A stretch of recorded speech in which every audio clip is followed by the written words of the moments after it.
Lo que alguna vez fue ciencia ficción, hoy ya es nostalgia.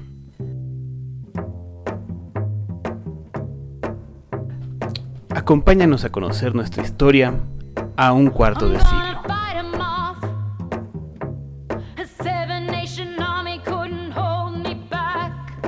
En el año 2003, yo estaba probablemente en segundo de secundaria, y la escuela nos llevó de viaje de campo a Catemaco.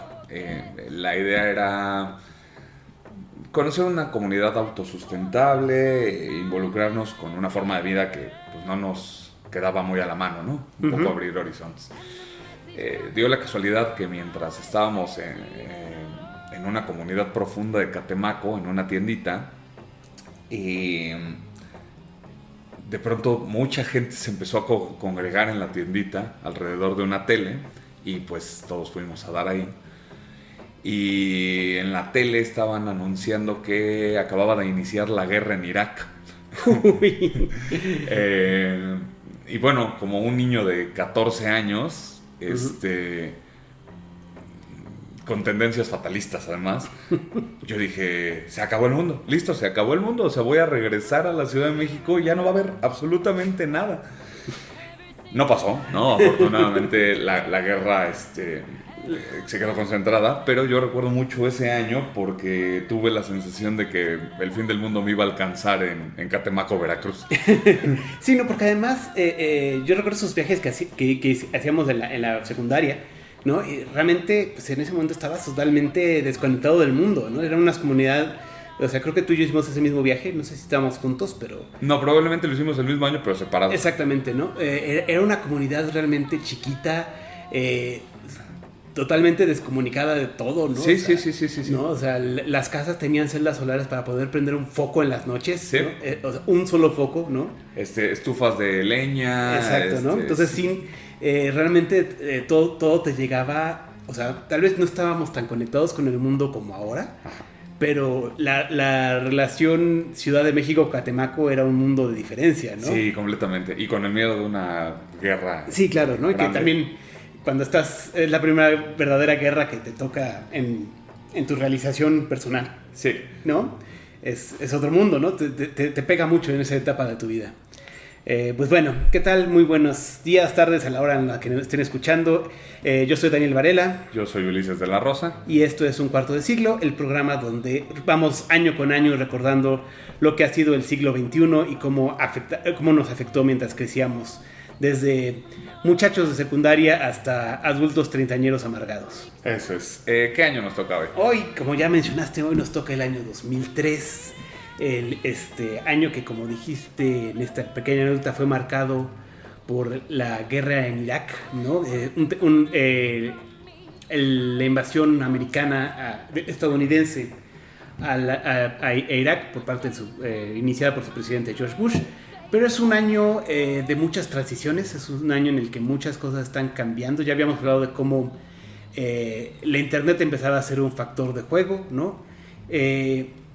Nuevas tecnologías empiezan a cambiar la forma en la que consumimos los medios e incluso la forma en la que generamos los medios. Por ejemplo, a mí un ejemplo que me encanta de este año, ya había empezado, pero uno de los grandes hits en el cine es la película de Disney Pixar Buscando a Nemo, que es la tercera película de Pixar, pero creo que es la película que ya deja demostrado para siempre que el futuro de la animación en cine es a computadora. Mira, es interesantísimo que toques justo ese punto.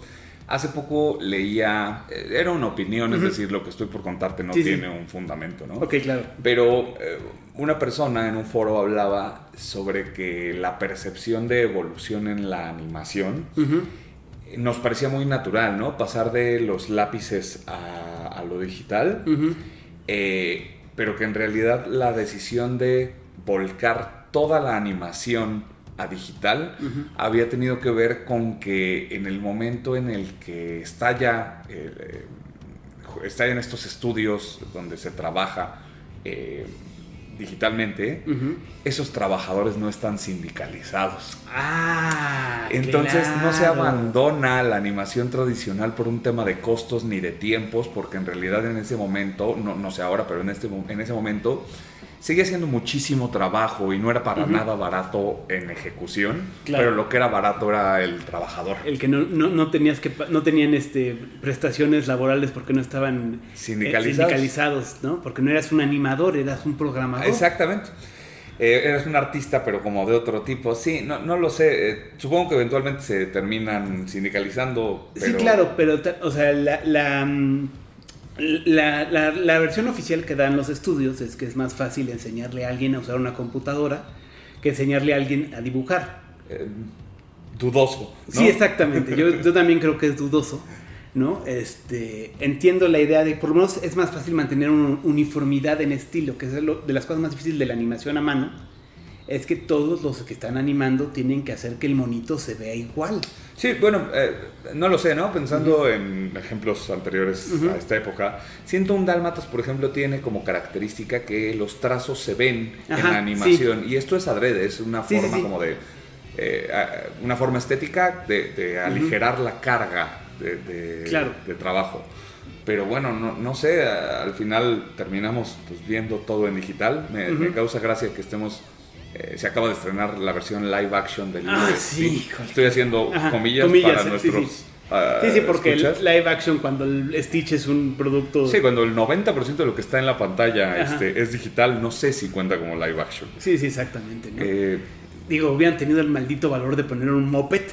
O sea, Disney son dueños del estudio de Jim Henson de los Muppets hoy en día. Si hubieran hecho a Stitch un Muppet... Claro, un animatrónico, una de estas tecnologías que abandonamos con mucha fe, porque justo en este momento empezaba esta noción de qué bueno va a ser todo en digital, ¿no? O sea, no sabíamos que las maquetas, los modelos, todos los efectos especiales iban a terminar en cajones. Pero bueno, es el año de Nemo, ya es una película muy lograda, ¿no? Ya visualmente... ya era incluso más allá de... Digo, por mucho que la gente guste Toy Story o Bichos, yo creo que Toy Story mucho es el logro técnico. Sí, ¿no? La proeza, ¿no? De hacer un largometraje. Pero en cambio Nemo ya era, ¿no? Era incuestionable que Pixar era más que un estudio que promovía... que se presentaba por su cuestión técnica, sino que también eran muy buenos contando historias, ¿no? Que había un patrón en su habilidad para... Sí, y se sentía fresco, ¿no? Exacto. O sea, todavía prometía cosas que... Sí, hoy en día ya sabemos que hay una fórmula Pixar, ¿no? Sí, y además hasta en colores, hasta en formas, todo es tedioso. Sí, claro, hoy en día ya nos queda muy claro cuál es el formato Pixar. En ese momento era revolucionario, ¿no? O sea, la forma de escribir personajes, la forma de contar historias, ¿no? Hoy en día hasta puedes encontrar el manual, ¿no? Hay un manual, ¿sí? hay unas reglas de la escritura de Pixar, es fascinante. Pero quien no seguía eso, y creo que es otra película que, por lo menos para mí, adolescente de secundaria, en 2003, una película que fue como muy importante, que de esas que hablabas en el recreo como, híjole, ¿pudiste verla? Era Kill Bill Volumen 1. Sí, si bien ya teníamos noticias importantes de Tarantino, es decir, si por ahí tenías cable o hermanos mayores, es probable que ya hubieras visto Pulp Fiction. O por lo menos la parodia de Los Simpson. Claro, Perros de Reserva tiene también su parte de eso. Yo creo que este es el momento en el que Tarantino se vuelve muy relevante frente a las masas, quizá, ¿no? Y particularmente yo creo que para gente de nuestra edad, que no nos tocó el fenómeno que fue Pulp Fiction, éramos muy niños cuando salió Pulp Fiction, Jackie Brown no tuvo el éxito comercial que hubiera tenido otras películas de Tarantino. Entonces Kill Bill fue ese fenómeno que dicen, ¡oh, la nueva de Tarantino! Y ¿no? La gente la platicaba, ¿no? Yo recuerdo a gente explicándome esta escena en la que de pronto se vuelve caricatura Kill Bill, ¿no? Que cuando te cuentan la historia de una de las asesinas, su historia se vuelve anime, ¿no? Claro, veníamos el año pasado, bueno, en el episodio pasado, de hablar de la relevancia que empezaba a cobrar Japón. Sí, exacto, ¿no? Sí, pues justo Kill Bill toma un montón de temas orientales, no solo japoneses. Sí. Pero, bueno, dudo que en ese momento tuviéramos criterio para discernir todas las referencias incluidas en no, sí, Kill Bill. el bagaje... Creo que eran más los espadazos, ¿no? Sí, claro. No, bueno, deja tú los espadazos, era la sangre. Sí, pues justo tenía esta escena muy famosa en donde se iba a blanco y negro, porque sí, era demasiado sangrienta. Sí, exactamente. Bueno, esas escenas en las que cortan brazos y cabezas y sale así como el chisguetazo de sangre, se volvieron, ¿no? O sea, como chico de secundaria era, ¿no? Y responde muy bien a su época, ¿no? No sé qué sería de un Kill Bill en este momento. Tal vez el peso de la óptica moderna. Sí, no lo sé. No lo apreciaría tanto. Exacto, quién sabe, ¿no? Yo antes de que saliéramos al aire te quería decir que hablando de cine y televisión, yo quería hablar particularmente de una serie de televisión que fue muy importante para mí. Esto no es ningún contexto cultural, no es una cuestión generacional. Y pues para eso tienes un programa, exactamente, ¿no? O sea... esta es una que para mí era súper importante y no sé qué tanto tú lo ubicas. Mythbusters. Serie emblemática por varias razones. Una de ellas es que pertenece a estos nuevos formatos de tele, ¿no? O sea, cosas que antes no habrías visto en formas que nunca habrías visto. Tal vez un programa de ciencia existía. Sí, es un programa de divulgación científica, pero no tiene ni la reverencia de Cosmos, ni es para niños como El Mundo de Big Man. Es un programa de ciencia hecho para las gustos adolescentes, realmente. Me parece que estábamos en la época del coletazo final de los Gen Xers como grandes consumidores. Y si lo tengo que definir, te diría que este es un programa en donde se ponía como pretexto la ciencia para quemar y volar cosas, ¿no? Sí, claro. Sí, lo que los volvieron más famosos fueron sus explosiones, ¿no? Que todo buscaban la excusa para hacer grandes explosiones o para chocar coches o para disparar armas, ¿no? Pero el formato en el que buscaban leyendas urbanas y veían su valor científico, ¿no? O sea, uno de sus mitos iniciales más famosos era la discusión sobre si te mojas más cuando corres bajo la lluvia o si caminas bajo la lluvia. Es verdad. ¿No? Donde diseñaron todo en un hangar, diseñaron un sistema de lluvia artificial y pesaban su ropa porque era lo que a mí me gustaba, era esa habilidad de cómo construían esos experimentos. Tal vez no era lo más preciso científicamente hablando, pero generaba esa construcción del método científico y de cómo generar ideas, ¿no? Y que además apelaban a una cosa pues bien morbosa, que es este chisme que me han contado durante 60 años, vamos a ver si es verdad, porque yo en mi casa no podría saberlo, ¿no? Exactamente, ¿no? O sea, como agarraban y decían, bueno, este chisme de que si te pones aretes en la cara te pegan los rayos. Sí. ¿No? Sí. Entonces agarran y construyen un muñeco de gel balístico que se parece a la carne y van a un centro donde generaban rayos artificialmente. Con una bobina Tesla, ¿no? Exactamente, ¿no? Y ponían al muñeco y le empezaban a clavar clavos hasta que, ¿no? Y era así como, ok, sí, si te pones una perilla y 3 clavos, podrías atraer relámpagos, pero si te pones un piercing en la nariz, no. Es que además tenían 3 categorías para resolverlo, ¿no? Que era como probado, no probado y posible. Y posible. Ajá, exactamente. Comprobado, no. Verdad, falso y posible. Sí, exacto. Verdad, falso y posible era la escala, ¿no? Sí, pues bueno, justo veníamos en una televisión que intentaba cosas nuevas. Ya hablábamos del fenómeno Big Brother en México. Sí. El reality. Y yo tengo que meter mi cuchara personal en esto también. Sí. 2003 es el año en donde en Chile, supongo que un grupo de personas con mucho talento y mucho tiempo libre y muy poco dinero, supongo que vaciaron un baúl de juguetes y montaron un programa de títeres a lo Plaza Sésamo llamado 31 Minutos.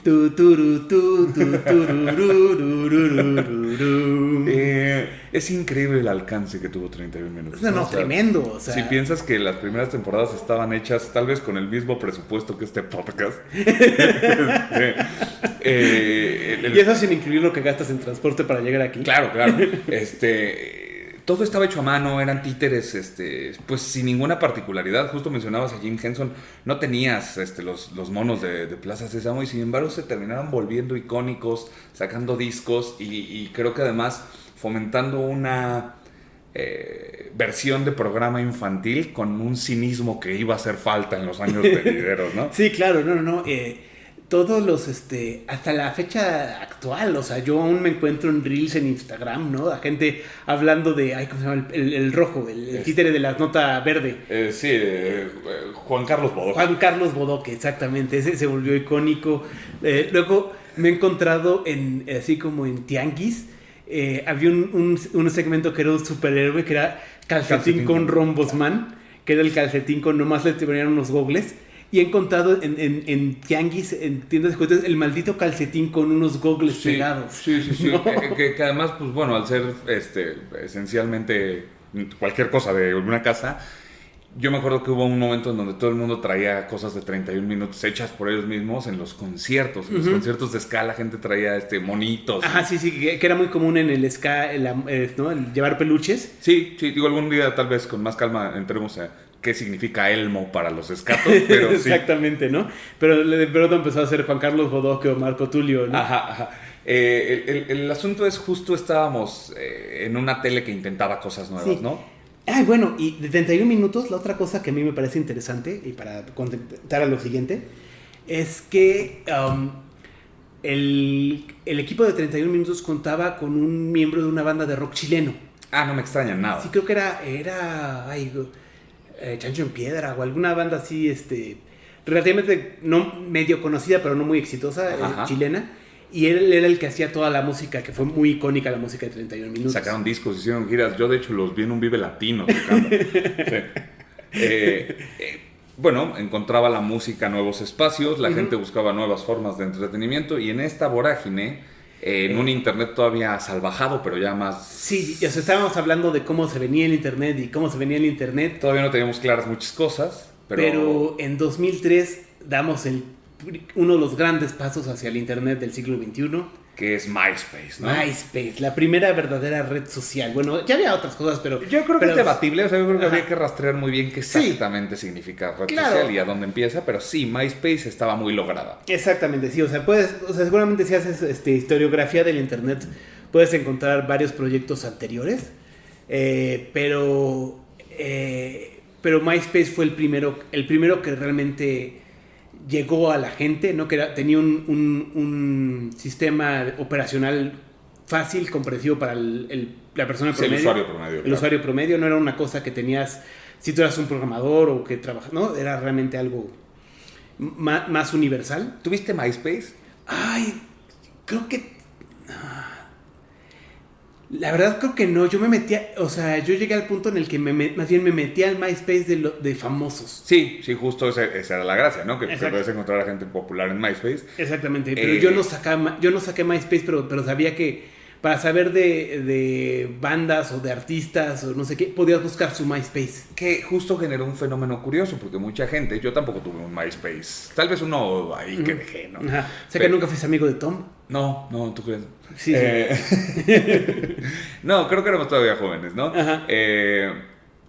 Lo que empezó a pasar es que gente de distintas partes del mundo no se conformó con ver a un artista, sino empezó a subir su arte a MySpace.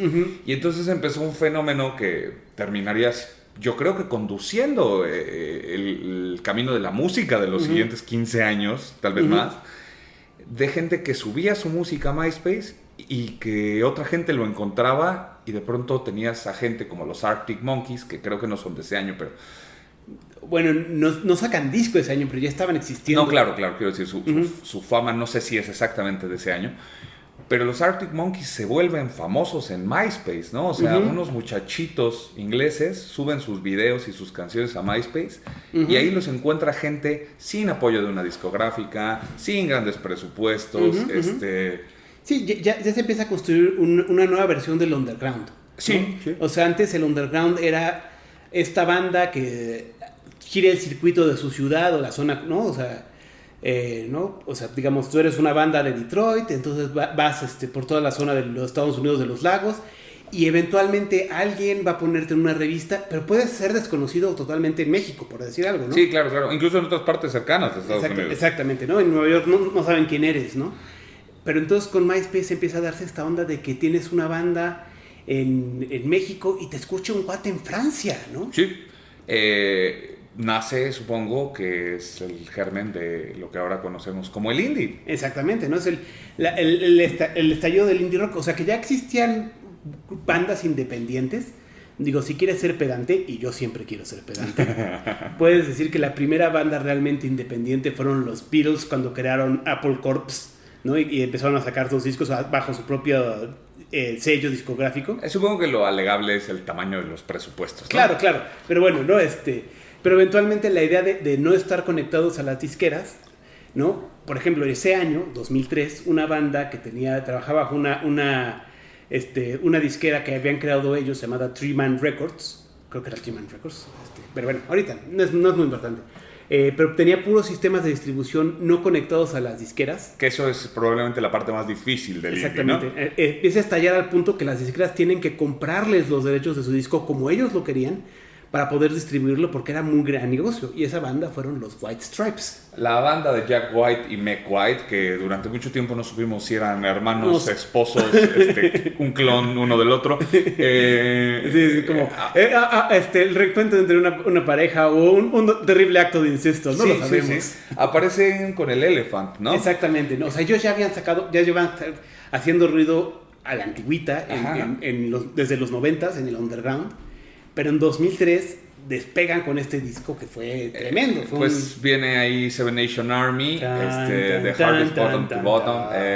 Sí, es un disco de varios hits, ¿no? Sí, bueno, es que Seven Nation Army yo creo que es una canción que se quedó en el imaginario colectivo. Por ahí me encontré un video hablando de ella que dice que es la última gran canción folk, de que la gente la conoce sin necesariamente saber de quién es. Mira, es una buena forma de verlo. De que en los estadios en Europa escuchas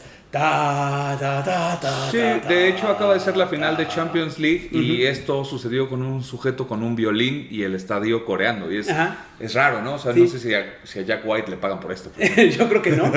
Y yo creo que él no querría que le pagaran por esto, como lo raro que es Jack White. No, pero sí, me gusta esa definición, pero es muy interesante porque al mismo tiempo creo que es un periodo de transición en el mundo del rock, ¿no? Mientras que está estallando el indie rock, está muriendo un género que fue muy importante a finales de los 90s, principios de los 2000s, que fue el así llamado nu metal. Híjole. Que yo durante muchos años creí que se llamaba New Metal, N-E-W. Ajá. Y luego, ya muchos años después descubrí que se escribe N-U. N-U, sí, a veces metal. Con diéresis. Ajá, exacto. Sí. Género maldito, ¿no? Sí. Género maldito en tanto que los metaleros de cepa reniegan de él. Ajá. Las bandas participantes de esta familia de música, muchos años dijeron que no querían ser metidos como new metal. O sea, Chino Moreno, ¿es Chino Moreno? El de los Deftones. Ah, sí, creo que sí. En algún momento salió a decir que ellos eran los precursores de esto, pero pues que los metían en una cosa idéntica a Korn, y eran bandas muy diferentes. Sí. Jonathan Davis de Korn también renegó. Wes Borland, creo, de Limp Bizkit también renegó. Seguramente la gente de Slipknot también renegó. Y esto creo que señala el más puro espíritu de esta música, que es básicamente estar inconforme, ¿no? Sí. Alguna vez me acuerdo haber escuchado a un crítico de música de los Estados Unidos diciendo que era la música de Angry White Guy Music, ¿no? Música de blancos enojados. Yo siempre he dicho que Nirvana es eso. Pero, sí, claro. Sí. Pero bueno, ya no había grunge, entonces tomó ese lugar, pero era mucho más agresiva en cierto punto, pero luego en algunos puntos se sentía mucho más quejumbroso en las letras. ¿Más chillón? Sí. O sea, por ejemplo, digo, con todo respeto, yo sé que hay mucha gente que le sigue llegando mucho en el alma, pero el Linkin Park, por ejemplo, me parece que es demasiado... ¿no? Crawling in my skin, ¿no? Yo creo que es una muy buena descripción. Si bien se considera que esta es una época mucho más quejumbrosa, yo creo que es una muy buena descripción del momento histórico en el que estaban. Sí. Se diluían las expectativas de progreso y futuro brillante, y nos quedábamos con gente muy enojada y muy decepcionada de lo que había pasado. Sí, claro, ¿no? Y luego se volvería una angustia que nos llevaría eventualmente al emo. Probablemente, digo, diferentes generaciones, diferentes formas de expresarlo, pero creo que había una angustia generacional que se va construyendo en los Estados Unidos. Digo que que en ese momento aún sigue siendo algo muy gringo, ¿no? Luego esta angustia luego se traspasaría al resto del mundo. Creo que en México aún no llegábamos ahí. Creo que México más bien se sentó sobre la música americana, bueno, la música gringa en ese momento, ¿no? O sea, no tuvo necesidad de hacer bandas mexicanas de new metal. Creo que existen un par por ahí. Exacto, pero o sea, yo creo que estábamos en secundaria y nos parecía, estábamos en el punto en que Limp Bizkit hoy en día es una broma, en ese momento era cool. O sea, yo creo que un poquillo antes, ¿no? O sea, el gran momento de sí, fue My Generation, Rolling, ¿no? Quizá todavía antes, ¿no? Ajá, exacto. Sí, pero bueno. Y para 2003 sacan un disco llamado Results May Vary. Así es. Que fue un fracaso espectacular de disco, particularmente por haber sacado un cover de Behind Blue Eyes. Sí, yo tengo que decir que ese disco tiene cosillas interesantes, ¿eh? O sea, sí, que a ti te gusta el sencillo, sí, ¿no? a mí me gusta el sencillo, que creo que sí, You Alive. Ajá, sí. Y el cover de Behind Blue Eyes, pues bueno, a ver, todo lo rescatable que podía ser viniendo de donde venía.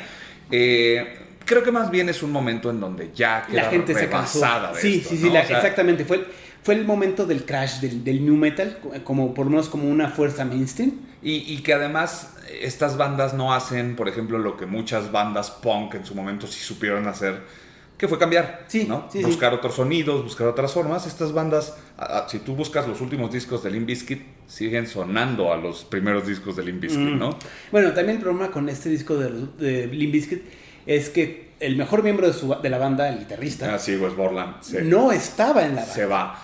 ¿No? Y la primera mitad del disco, Fred Durst dijo, al demonio, yo voy a tocar la guitarra, cuando él no sabía tocar la guitarra. Entonces, grabaron la primera mitad del disco mientras que Fred Durst estaba aprendiendo a tocar la guitarra, ¿no? Entonces, por eso, Behind Blue Eyes, ¿no? Que fue el cover, no tiene solo de guitarra. Sí, no. O sea, es una baladita. O sea, cuando yo escuché Behind Blue Eyes era así como, ok, vamos a ver cómo hacen la parte pesada, ¿no? O sea, son Limp Bizkit, claro. ¿no? O sea, My love is vengeance, yo imaginé que ahí iban a empezar, ¿no? Los guitarrazos de nada, ¿no? Pues unos tamborcitos electrónicos y una voz electrónica que decía Limp Bizkit, ¿no? Y fue como, ¿qué es esto? es el final, ¿no? de este sonido. Se vuelven algunas bandas de culto, justo los Deftones o Linkin Park por ahí siguen. Sí.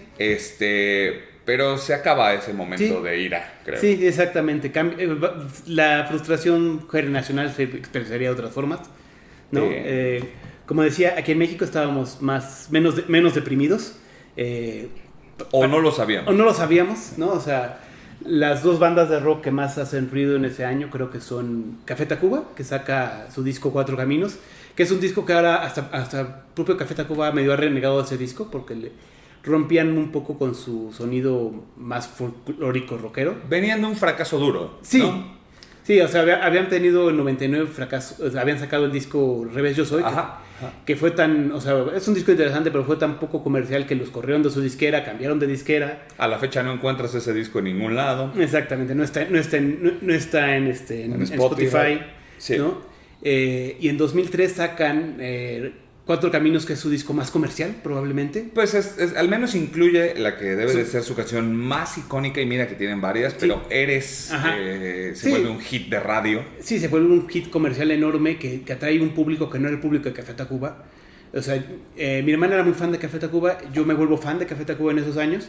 Me acuerdo ir con ella a conciertos en ese tiempo y burlarnos de que al lado nuestro había una chica que ¿no? indignada de que Eres no era la canción con la que cerraban, como si fuera la canción más importante de Café Tacuba. Yo también tengo una anécdota con Eres. En ese entonces me gustaba una chica. Y pues yo, como buen muchacho de secundaria, le escribí una carta y le grabé un disco.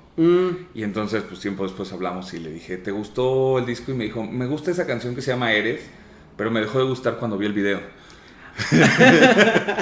Ok, y bueno, pues nada, eso no llegó a nada. Pero sí, pues se queda Café Tacuba, se renueva un poco, quizás como su pase al nuevo. Sí, bueno, cambian mucho, ¿no? Pasan de no tener baterista a tener baterista, pasan a tener un sonido mucho más rockero, electrónico y menos jaranas, más guitarras eléctricas. Sí.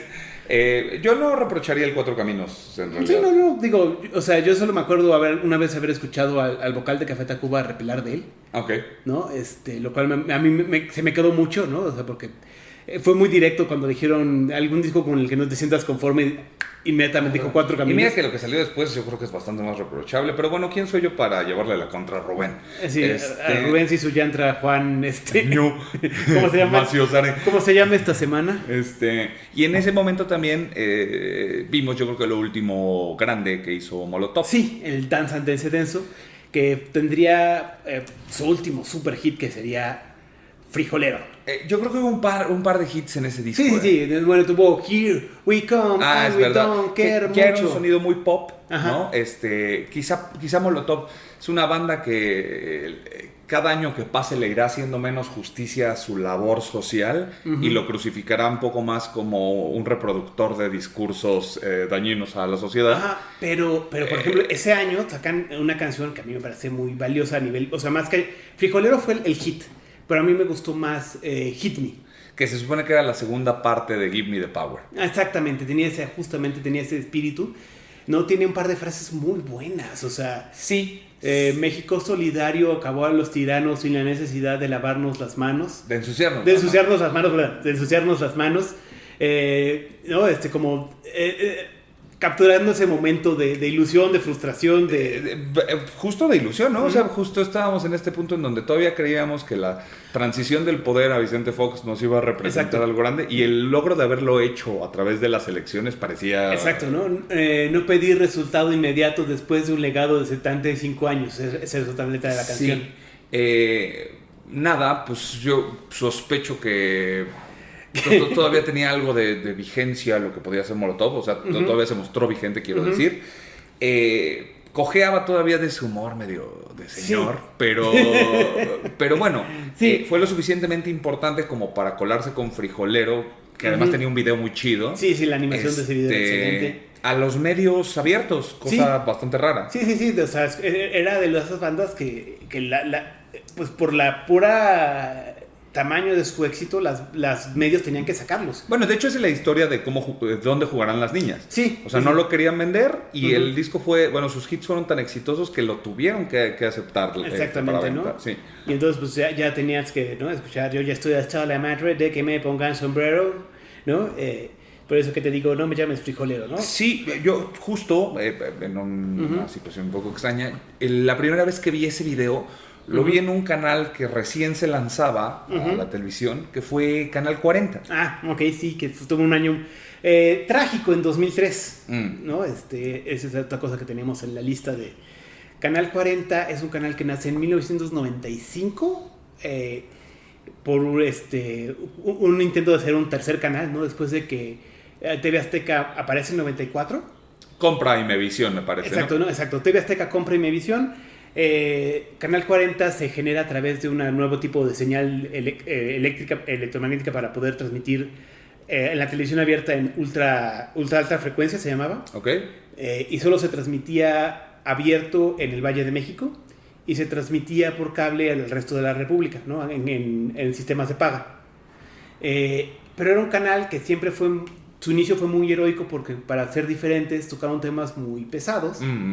Y en 98 por ahí Ciro Gómez Leiva era el que se encargaba de las noticias en Canal 40. En Canal 40 cubre los juicios de este cura Maciel. Ah, sí. Es el primero en cubrirlos y les toca un boicot de que les quitan los anunciantes por atacar a la iglesia. Irónicamente, la única forma de salir de ahí es un convenio de compartir contenidos con TV Azteca. Ah, es verdad, también. Sí, claro. Entonces TV Azteca era esta, ¿no? Que es muy gracioso porque ya en ese entonces ya eran conocidos como la televisora más conservadora, más religiosa. Sí, tenía contenidos abiertamente católicos. ¿No? Entrevistaban a los curas en las noticias. Sí. Pero bueno, entonces esa relación siempre fue muy complicada y de hecho a finales de 2002 y de 2003 TV Azteca se apaña la transmisora de Canal 40 y les quita su canal y lo convierte en Azteca 40. Ah, es ese año. Sí, ese año, sí. Sí, es verdad. De hecho, ahora pues se cuenta básicamente como el tercer canal de la barra azteca. Exactamente, lo presentaron como su tercer canal, ¿no? O sea, tenemos 2 canales para competir contra los 4 de Televisa, y de pronto ahora tenemos 3 canales, ¿no? Sí. ¿No? Que pasó de ser CNI a ser Azteca 40, en una cosa bastante descarada, ¿no? O sea, un mal momento, ¿no? Porque pues, suponíamos que el avance de la democracia en este país, sin saber muy bien qué significaba eso, iba avanzando. Claro, iba para adelante, pero nada, seguíamos encontrando ejemplillos de este tipo de cosas, ¿no? Sí, ¿no? Y pues todo ese tipo de cosas, y un poco también volviendo a lo que mencionabas de Molotov, de estas ¿no? Había entre la esperanza de vamos a cambiar las cosas y por qué no han cambiado las cosas aún. Sí. ¿No? Así es como se llega a las elecciones de 2003, ¿no? Que por un lado el PAN tenía una campaña que decía quítale el freno al cambio, donde decían que el PRI les estaba impidiendo avanzar, ¿no? Y les fracasó, o sea, perdieron muchos lugares en las cámaras de diputados. Y fue aún más difícil hacer cosas. Esto como consecuencia de... Pues entre la falta de avances, que la gente tenía demasiadas expectativas muy altas con Fox, ¿no? ¿No? Había prometido cosas con empleo, había prometido cosas con impunidad, con corrupción, que no se materializaron, ¿no? Y también mismo él se estaba peleando con la gente del PAN mismo, porque Fox era... no necesariamente la persona más panista del PAN, ¿no? De hecho, hay un intento ese año, y esto es lo que te quería contar. En 2003, ¿no? Este periodo legislativo, en la Cámara de Diputados hay un expresidente del PAN, quien se sale antes de que termine su periodo para incorporarse al gabinete de Fox, en un intento de generar un poco más de... cohesión entre Fox y el PAN más clásico. Esta persona era... Felipe Calderón Hinojosa, ¿no? Quien pasaría de la Cámara de Diputados, trabajó luego en algo de obras públicas y luego sería secretario de Energía, ¿no? Y él básicamente fue un intento de aliar un poco más a Fox con el PAN y bueno, no funcionó, considerando que en 2004 saldría de la Secretaría de Energía. Claro. Pero esa era la situación política en México, de que el PAN no lograba, o sea, ya había logrado, Fox y el PAN habían logrado hacer un cambio democrático, pero no lograban hacer un cambio social, no podían, ¿no? Fue su problema, que no lograron, bueno, por lo menos desde mi percepción, que ya en ese momento estaba sintiendo que no estaban logrando transcribir de un cambio político a un cambio social. Sin embargo, supongo que la cosa funciona lo suficiente como para repetir... victoria en el sexenio siguiente.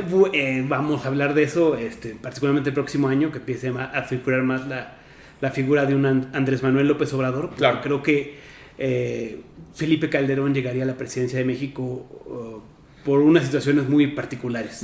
Algún día tal vez te cuente la historia de cuando me encontré a Calderón. Sí, de esa la tenemos que le tenemos que sacar todo el jugo posible, así que solo la dejaremos como un mito que algún día tocaremos. Okay. Y por el otro lado, ¿no?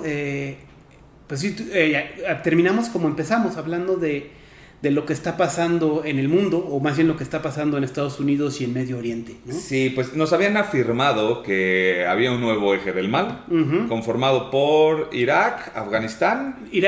Afganistán ya estaba... sí, el año anterior sabían, sí. Sí, Irak, Irán y Corea del Norte. Exactamente. Y el riesgo que nos respiraba en el cuello a todos si Estados Unidos no metía las manos... era que estas personas tenían armas de destrucción masiva. Exactamente. Y el riesgo era que cualquier persona, si no me equivoco, incluso Bush usó estas palabras, cualquier persona en el mundo a partir de este momento deja de estar a salvo. Exactamente. Justo yo en Catemaco, teniendo 14 años, lo primero que imaginé es, pues si Estados Unidos se está metiendo a Irak, eso quiere decir que va a empezar a llover bombas atómicas. Exactamente, ¿no? Bush dice que hay bombas atómicas en Irak. ¿Qué vamos a hacer si es cierto? Y Saddam Hussein tira bombas atómicas de este lado del mundo, ¿no? Sí. Avanzó la guerra. Me acuerdo que había cobertura especial noche tras noche. Que además, pues uno no sé, uno es un niño en ese momento, pero uno tenía una noción de la guerra un poco más cinematográfica y lo único que se veía era un cuadro, ¿no? Verde. Ajá, exacto. Con lucecitas. La visión de noche con lucecitas y explosiones, ¿no? Debe de haber sido en persona una cosa verdaderamente terrible, pero creo que eso justo, esa forma de enseñar la guerra, también te anestesia un poco la sensación de lo que está pasando, ¿no? Claro. Y lo que pasó fue que arrasaron Irak. Sí, fue una campaña de 3 semanas. O sea, tomaron Bagdad en 3 semanas. O sea, y derrocaron a Hussein. Exactamente, Hussein escapa. Sí, todavía lo tuvieron que buscar. Sí, exactamente. Lo capturan hasta finales de 2003. Sí. Y el 30 de diciembre lo cuelgan. Lo ejecutan, que además es uno de los primeros videos baja la mano virales que existieron. Sí. Yo me acuerdo que ese video te lo pasaban de celular por celular, Sí. y tú podías ver la ejecución de Hussein. Sí.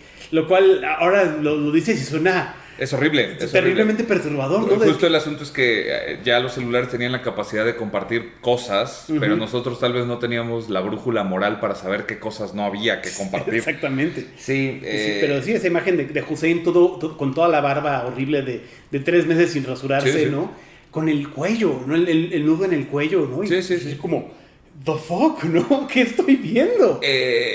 Se vuelve fuerte porque además después de pasar por ahí y liberar, comillas, otra vez Irak, resulta que no aparece en ningún lado nada parecido a una bomba atómica, ¿no? Exactamente, ni armas biológicas, ¿no?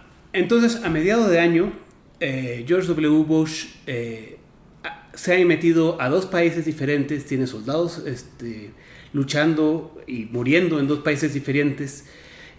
No tiene a Osama Bin Laden, no tiene a Saddam Hussein y no hay armas de destrucción masiva que pueda presentar como evidencia para justificar sus 2 guerras. Sí, yo creo que además es muy fuerte porque en ese momento, quizá todavía como un niño o con la ingenuidad de una persona que todavía es muy cercana a los discursos oficiales, creo que, y seguramente mucha gente también, pero albergaba la esperanza de que, detenida la amenaza que nos había dicho Estados Unidos que era este eje del mal, y capturado Osama Bin Laden, que era este agente disruptor, íbamos a recuperar la normalidad de lo que conocimos en los años anteriores a esto. Claro. Y el asunto es que esa promesa se empezaba a desdibujar, ¿no? O sea, más bien esto era el fin de esos años y veníamos a conocer pues esta gran época del miedo.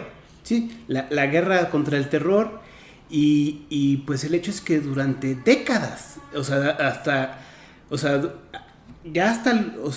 si no me equivoco, Estados Unidos no sale de Afganistán hasta los 2020, 2021. Sí, es relativamente reciente. Exacto, después de la pandemia. O sea, la verdad es realmente es impactante el tiempo que pasarían ahí. Y pues sí, cambiaría para siempre este estado de constante guerra en los Estados Unidos y pues, digo, lo decimos en broma, ¿no? Pero, y pues ya nunca más volveríamos a poder llevar bloqueador o pasta de dientes en un avión, claro. ¿No? Que eso como metáfora de las cosas más pequeñas se iban a volver perturbadoras en las vidas de las personas normales, ¿no? Exactamente, ¿no? Sí. Todo, pues sí, el mundo, o sea, como dijimos en el programa de 2001, el mundo cambiaría para siempre por el ataque del 11 de septiembre, pero aquí realmente queda sentada cuál va a ser esa realidad a la que el mundo ha cambiado. Sí, y es el fin de la época un poco más dulce que nos tocó, fue esta, ¿no? Sí, y también acabó la fantasía de una guerra rápida, de una operación eficiente. De que iba a ser una cosa extraña que pasó, y más bien iba a ser aceptar que esto era la nueva realidad. Sí. Entonces, pues bueno, con esa nueva realidad es la que tendremos que movernos, y la vamos a seguir explorando el próximo capítulo, que vamos a hablar del año 2004. Hasta entonces, pues nada, como dijimos, somos Daniel Varela, Ulises de la Rosa, y esto ha sido Un Cuarto de Siglo. Seguimos, por favor, síganos escuchando en todos los lugares donde puedan escuchar sus podcasts favoritos. Muchas gracias y que tengan un excelente día.